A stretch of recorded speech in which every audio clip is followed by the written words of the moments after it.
I'm not really a Sony or Microsoft apologist, nor am I a Nintendo apologist by any means, but whenever you talk about something like this, people will read into it whatever they want to. If you criticize PlayStation, people will say you're a big Xbox fan. If you criticize Xbox, they'll say you're a big PlayStation fan. If you criticize Nintendo, they'll say you're the Antichrist. But I will say that I don't really have an allegiance to any of these brands. I think that they have some cool characters, pretty much all of them. There are exclusive games that I really like. There are exclusive games that I don't understand why they were exclusive, because I didn't think it added anything to it. And there have been highs and lows of all these companies. You check my channel, I've called them out whenever I notice them and honestly care about it. Because I think I'd be doing it every day if I was, calling out every single one of them.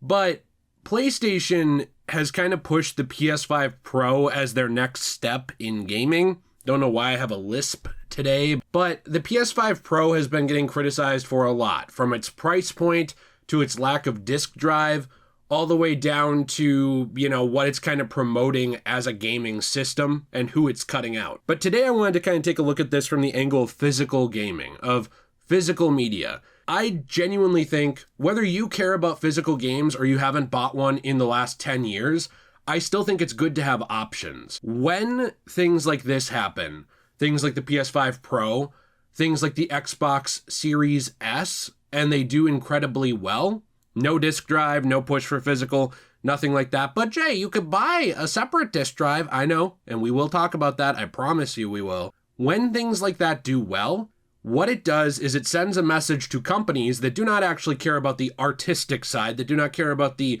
ownership side or, what you own. It sends a message to them that you don't want options, that you don't want the ability to have options. Not that you don't want to buy physical, but that you genuinely just want them to make the thing however they want, sell it to you however they want, and that you will consume it.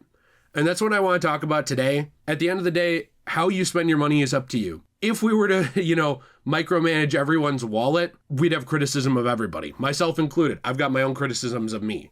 But I just want to talk about what a system like this, just like the Xbox Series S, could do to the marketplace, to companies, to show them what gamers actually want, or what video game players, since the word gamer is kind of cringe, actually want out of their media. Now, if you enjoy this video, you want to leave a like, subscribe, let me know what you think in the comments down below. I am always interested in that. I do have a question of the day, which is, what do you think about the PS5 Pro? Genuinely. For me, I'm looking at it, the price point's pretty steep for what it offers. And then to add on to it to make it an even better console, it's even more money. What worries me about the PS5 Pro is the same thing that worried me about the Xbox Series S, that I feel like a lot of people ignored at the time. Now, when the Xbox Series S was coming out, and the Series X obviously as well, physical media production for Xbox was still in high swing. It was still going strong. There were still physical games coming out all the time. Pretty much everything was released, for the most part, both ways, unless it was a smaller game. And of course, as well, Game Pass was not nearly as big as it is now, right? I mean, it wasn't a force of nature that it is nowadays. And I understand why Game Pass caught on. It's a pretty cheap way to get access to a lot of games, access being the key word, not ownership, but access. But Jay, when you own a disc, you don't own the game.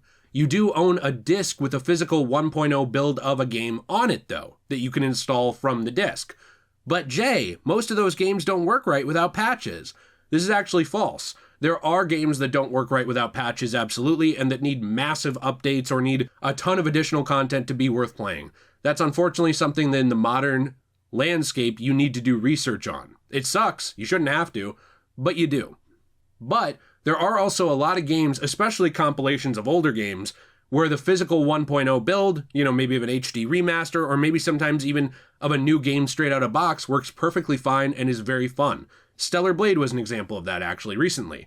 Now, they will add in photo mode, they will add in costumes and stuff like that over time, so I understand the argument that the 1.0 build is not the perfect build of the game, but it is a complete game experience. Astrobot is actually another one recently that was a complete game experience out of the box.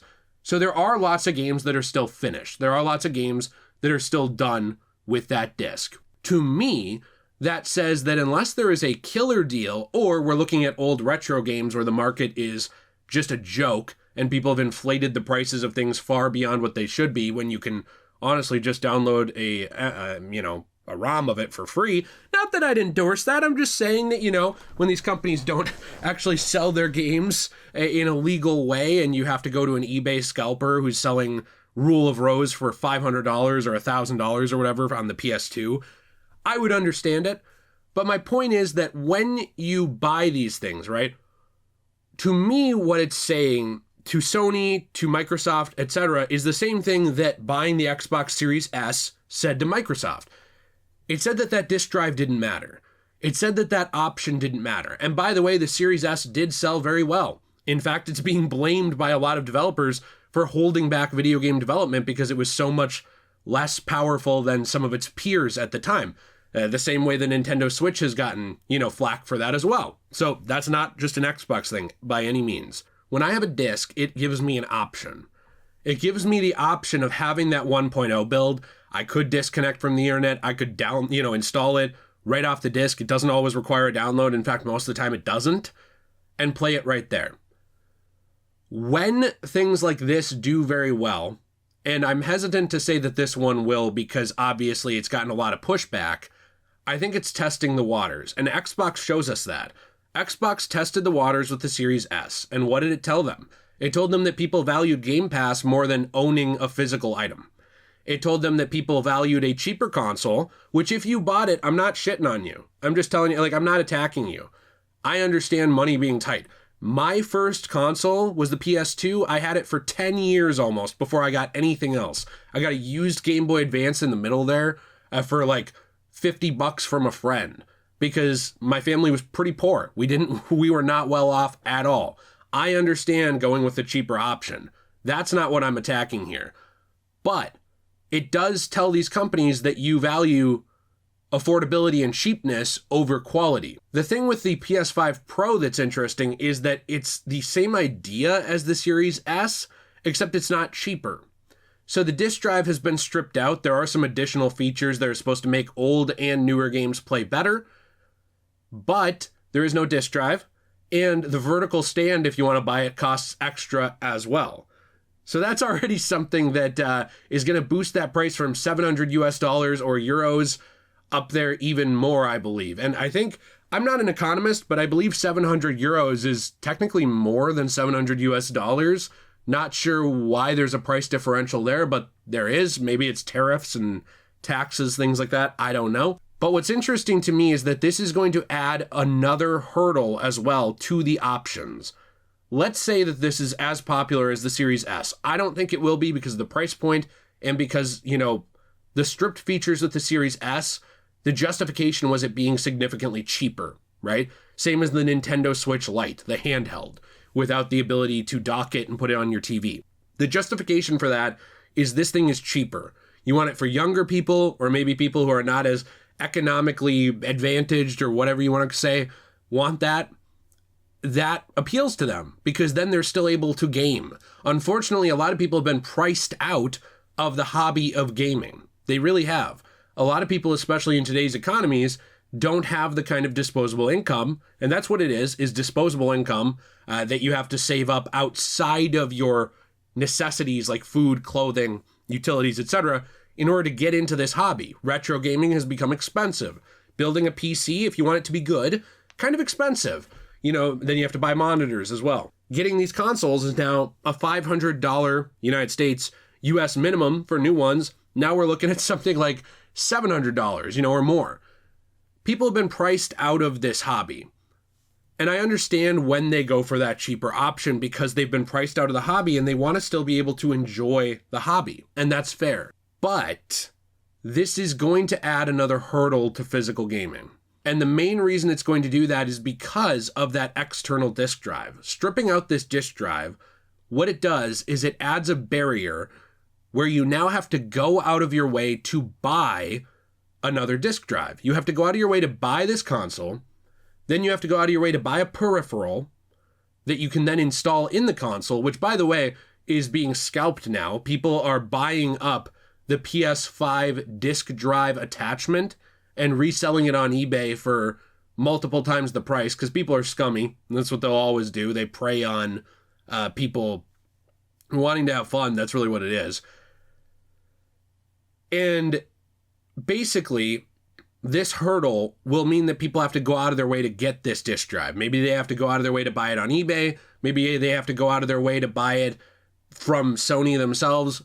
Either way, they have to go out of their way to buy an additional peripheral. What happens when we add peripherals to consoles, or peripherals to computers, or peripherals to anything that are not required? Well, they're not going to be with every console, right? There's going to be a lot of people who buy that console who never get that peripheral. That's obvious, isn't it? I mean, it's an option. Again, like physical gaming, it's an option. But you add that option and it adds to the price tag. So now people have to go out of their way to buy that. They have to go out of their way to install it on the system. And then, after that, they now have to go out of their way to buy physical discs. Now, normally this wouldn't be a problem. You go to Target, you go to Walmart, you go to any of these stores. I don't know about every other country, what store you have. Just keep in mind I'm in the US. You can find those physical discs, especially for PlayStation and Nintendo. But if you look at the Xbox sections in most Targets, Walmarts, etc., they're smaller every year. Why do you think that is? It's because the Series S and the push for Game Pass, even on Series X, Xbox One, all these other things, it has told video game developers and video game companies that that form of media, physical gaming, is not valued anymore, that it does not matter, that the benefits of it don't matter. Being able to own a 1.0 build, being able to have a collectible, all those things. Being able to resell your game, something you still can't really do with owning digital games, by the way. Those things don't matter to people. That option doesn't matter. So now we're seeing games like Marvel vs. Capcom, the collection, basically the whole classic collection where it's got like Capcom and Marvel games and all these things on it. And the Punisher game, actually, surprisingly fun game. That game is getting its physical about 2 months after the actual digital launch. The digital launch happening, I believe, when I record this, like in the next day or two. That's not a good sign. And some people point to it and they say, well, it's because they wanted to get it out faster for digital. Okay, let's just say this example is fine. Dead Rising, another one that's coming out later on physical. Lollipop Chainsaw, another one that's coming out later on physical. This is becoming more and more common. Or even the many, many games that never get a physical, that only get a physical through limited run. Like they don't get a MSRP retail, widely mass distributed physical copy. What they get is a digital, and then 6 months to a year later, maybe they get a limited run games physical. Still a better option than not having an option. But again, we're seeing more and more of these games get pushed back. More and more of these games get physical, releases that are either incomplete or just are months to a year later. I mean, even I think my friend Alex podcast now, he covered this. He talked a little bit about this trend with physical games, that it's more and more of them coming out later. So now we have another console, which has already boosted the price point of what gaming is probably going to be on things like whatever the PlayStation 6 is, or its stand-in, whatever the next Xbox machine is, which I think might even just not have physical discs at all at this point. I don't know. It's now raised that cost, but also removed that option. So you now have that barrier of buying that disk drive, like I said, installing it. You have to get it separately from someone else or from Sony, who knows, depending on if it's available at the time or being scalped. Then you have to actually go out of your way to buy those discs. You might have to go to the store. You might have to order it online. It's not that instant gratification of getting it immediately. And on top of all of that, some of them don't come out for months later. Now, look, PC is doing fine, and it is all digital. I understand that. I'm not lost on that. I built my own PC. Took me a very long time to save up for the money for it, and I still don't have good monitors. I still have monitors that are like 10 years old at this point, need to be replaced because the bottom of one of them's burning out. I get not having a lot of money and going for cheaper options or having to wait a long time to buy what you want. That's usually what I do, is I don't go for the cheaper option. I just wait forever to buy what I want and save up money slowly at a time, because that's just where I'm at in life. I just can't drop the money on stuff. I get it. But I do prefer to have options. Even for my PC, I own a disk drive, and it's for some of those classic games that are harder to find through digital media outlets. You know, they're not, some of them aren't even purchasable anymore. I think it's sad though that as we've gotten further out, people have given up that option. They haven't said, I like both. They haven't said, well, I prefer digital, but I'll buy physical too. They've just given up the option entirely to the point where now these companies can set the price. And again, I think this is why we're at, you know, where we are with the PS5 Pro. A lack of direct competition has been cited as one of the reasons why this price is probably so high. Well, when we get to digital games, what do you think is going to happen when there is no competition? There's no physical games. Well, now you can do whatever you want with it, just like they do with PC games. Now, PC is doing fine, but DRM is a huge problem. You know, having these random programs inserted into your games or affecting your games almost like malware. It's a problem, to the point where there will be people who pirate new games just so they don't have to deal with these stupid security, you know, things that eat up resources on their computer. There are no real options for PC other than Steam, sometimes GOG, which is, you know, Galaxy Games, and Epic Game Store. And for a while, there was really only Steam and GOG. The same thing is going to happen with console as we tell people we don't value options. There will be a lack of direct competitor, and they're able to do whatever they want with these games. And as physical games aren't printed, I do worry about the future of video game preservation. You know why I worry about it? Because there's games coming out now that are compilations of old games or remakes of old games that are censored. For example, Akira Toriyama, creator I truly respect behind the character designs of things like, I believe, Chrono Trigger, you know, made Dragon Ball, and also Dragon Quest character designs, things like that. He died, right? And yet now we're seeing character designs he worked on be censored after his death and re-released.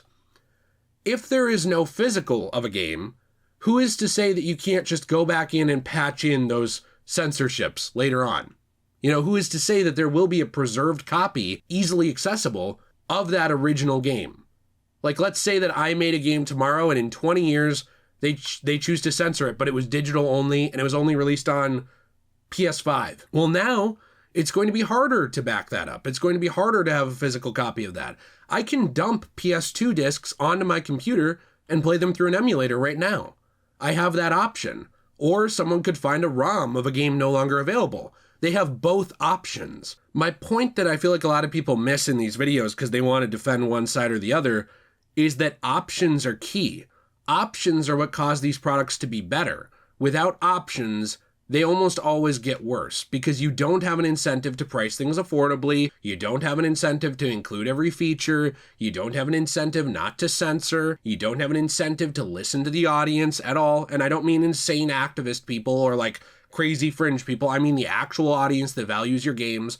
You don't have an incentive because you're the only game, pun intended, in town. So they can either buy from you or they can buy from nowhere. The same reason I say I don't want there to be only one console on the market, the same reason I say I don't want Xbox to straight up fail, or I don't want Nintendo or Sony to straight up fail, because that lack of competition, I have never seen it lead to good things, in the media industry in particular.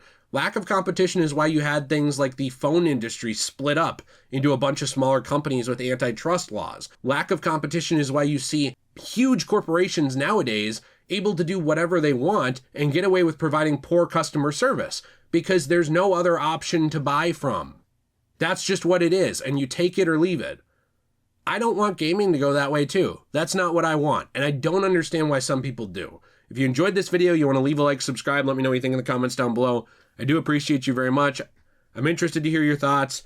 Cosmo is digging in the background for some reason, but if you want to help support this channel, we do have our own physical items for sale. Actually, we sell coasters, keychains, and trays made out of recycled, repurposed paper. These are from comics, manga, magazines, and more. And what these are things that we take that stores cannot sell. We're either gifted them by you, we're gifted them by stores, or we buy them dirt cheap to get them out of their inventory. What we do is instead of those things ending up in the landfills, we recycle them, but also we upcycle them. We use a piece of that paper, we use a piece of that history, we create new transformative fair use art out of it. That's supposed to be the whole point of fair use, creating something new out of something old without replacing the old thing.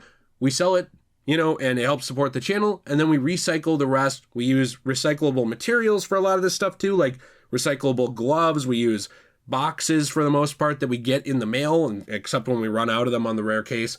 We're doing a lot of stuff with this, and we really appreciate your support. Have a fantastic day, and as always, everyone, stay shway.